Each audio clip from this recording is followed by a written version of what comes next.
द्रमुक की सांसद कनिमोझी को आज जमानत की याचिका उनकी खारिज हो गई है। 2G में ये जो परिणाम आ रहे हैं ये केवल उच्चतम न्यायालय की निगरानी में जांच चल रही है, इसलिए हो रहा है। अगर ये जांच सरकार के माध्यम से होती तो इस परिणाम तक कभी नहीं पहुंचती।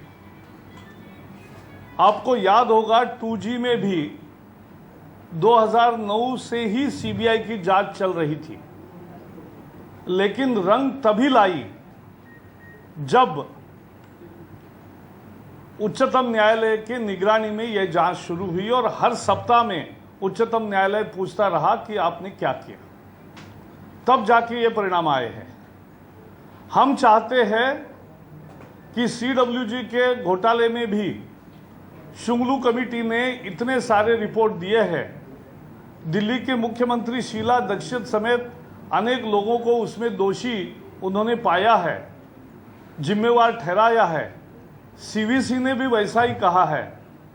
तो उन पर और जो बाकी घोटाले सामने आ रहे हैं उनके बारे में भी जांच को उच्चतम न्यायालय की निगरानी में लेना चाहिए। जब तक यह साबित हो गया कि जब तक सरकार की निगरानी में जांच होगी आरोपियों को कुछ नहीं होगा और सारे बख्शे जाएंगे।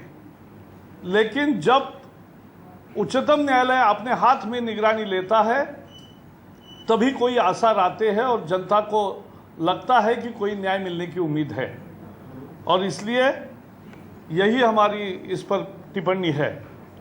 As far as the DMK MP Kanimozhi's bail being rejected, our comment is that these arrests and actions have been possible only because the Supreme Court is monitoring the inquiry. Earlier also in 2G case, CBI was inquiring for 13 months, but there was no result, no action. The action became feasible and visible only when the Supreme Court started monitoring the inquiry. NDTV's cricket app, Android and iPhone. Fastest scorecard, special analysis, and much more. Download free. ndtv.com/apps.